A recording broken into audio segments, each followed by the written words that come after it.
¿Qué tal? Video tutorial número 11 del curso de C#, en el que seguimos viendo los loops. En concreto vamos a centrarnos en los loops for y do. Pero para empezar hacemos una comparación con el loop while que vimos en el anterior video tutorial. Prácticamente en todos los casos las declaraciones while siguen una estructura como la que podemos ver aquí en pantalla. Cuenta con una inicialización, con una expresión booleana que es la que se compara y con una actualización. Pues lo que hace el loop for es ofrecernos una forma mucho más concentrada de escribir este mismo código.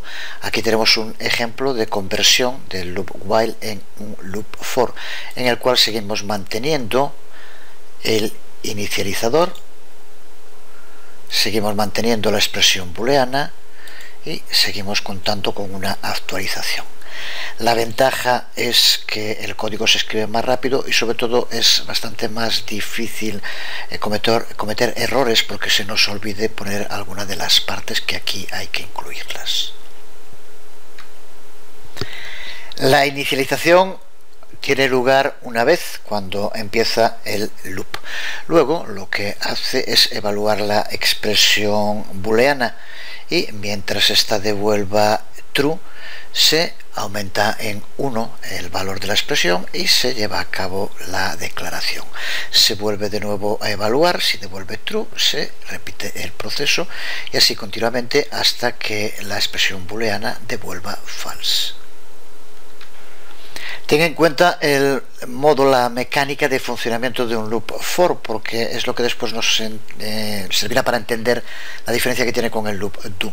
Aquí empezamos por inicializar una variable y posteriormente llevamos a cabo la comprobación de la expresión booleana que tiene lugar antes de que se ejecuten las declaraciones. Esto significa que si la primera vez que se hace la comprobación devuelve false, el código que hay aquí no se ejecutaría nunca. Aquí si por ejemplo pusiéramos integer i igual a 10, este loop for no se ejecutaría nunca. Aquí vemos, hemos puesto declaración. Desde luego puede ser una o varias declaraciones y sigue la misma norma que dijimos para el caso del loop while. Siempre se aconseja incluirlo entre llaves. Si son más de una declaración es obligatorio, pero incluso siendo una solo se aconseja. Ya lo dijimos en varias ocasiones, no vamos a volver a repetirlo. Un loop for, por lo tanto, cuenta con 3 partes, pero podemos omitir cualquiera de esas 3 partes. Si omitimos, como en el ejemplo que aquí vemos, la expresión booleana, por defecto su valor será true. Por tanto, esta declaración for se estaría ejecutando de modo ininterrumpido. Es posible también omitir los pares de inicialización y de actualización, aunque tendremos que pasarlos de algún modo y daría lugar a un loop realmente extraño como el que podemos ver aquí, aunque funcionaría. Observa también que aunque exista o no la expresión booleana, el iniciador y el actualizador tienen que ir separados siempre por puntos y coma. Aquí solo tenemos la expresión booleana, sin embargo antes va un punto y coma y después va otro punto y coma, así que son obligatorios. Podemos también proveer múltiples actualizaciones y múltiples inicializaciones en un loop for, aunque solo podemos tener una expresión booleana. Para poder hacerlo tenemos que separar las distintas inicializaciones o actualizaciones con comas, como podemos ver en este ejemplo. Veamos en un ejemplo concreto cómo modificar la aplicación que creamos en el anterior video tutorial para ver un ejemplo del funcionamiento de while y vamos a reconvertirla para que funcione con un loop for. Este es el código y observa como ahora en el for es donde incluimos el inicializador, la expresión booleana y el actualizador. Si probamos esta nueva versión, veremos que el resultado tiene que ser exactamente el mismo. Vamos a cargar cualquier archivo de por aquí. Vamos a cargar este, por ejemplo, y observa cómo inmediatamente se va escribiendo como hacía antes. Así que el loop cambia, pero el resultado sigue siendo el mismo. Nos queda por ver un tema sencillo de entender, pero que tiene importantes repercusiones en cuanto al funcionamiento del código.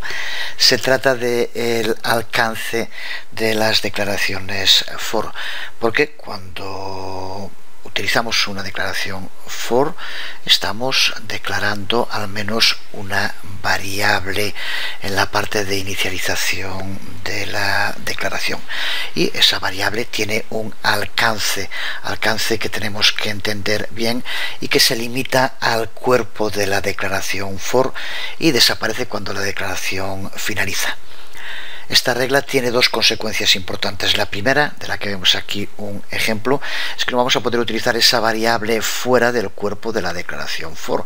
Si fuera intentáramos utilizar esa variable como aquí aparece, tendremos un error en tiempo de compilación. Y una segunda consecuencia es que podemos escribir todas las declaraciones for que queramos reutilizando el mismo nombre de la variable. Ya dijimos antes que suele utilizarse la letra i, pues estas dos declaraciones for dentro de un mismo código serían totalmente correctas, ya que el alcance de cada una de las variables i se limita al cuerpo dentro de cada una de las declaraciones, cada uno de estos dos loops. Por tanto, estas dos formas de escribirlo serían igual de correctas y funcionarían las dos en el mismo código.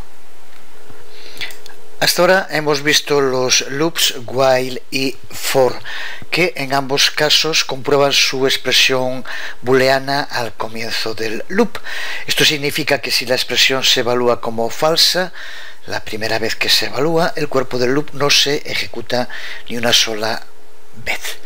Vamos a ver ahora otro tipo de loop, el que se denomina el loop do o do while, que es diferente porque, como puedes ver en esta sintaxis, su expresión booleana es evaluada después de cada iteración, de modo que el cuerpo, el contenido, siempre se va a ejecutar al menos una vez.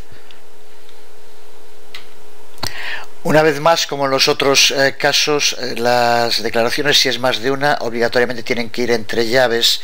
Si no es así, tendríamos un error de compilación. Veamos un ejemplo utilizando el loop do de el código que hace que se escriban en la consola los números del 0 al 9. Señalar también que vimos en anteriores videotutoriales el uso de las palabras claves break y continue para salirse, por ejemplo, de un condicional. Puede usarse también con los loops, y aquí vemos en pantalla cómo habría que reescribir el loop para que utilizara tanto continue como break.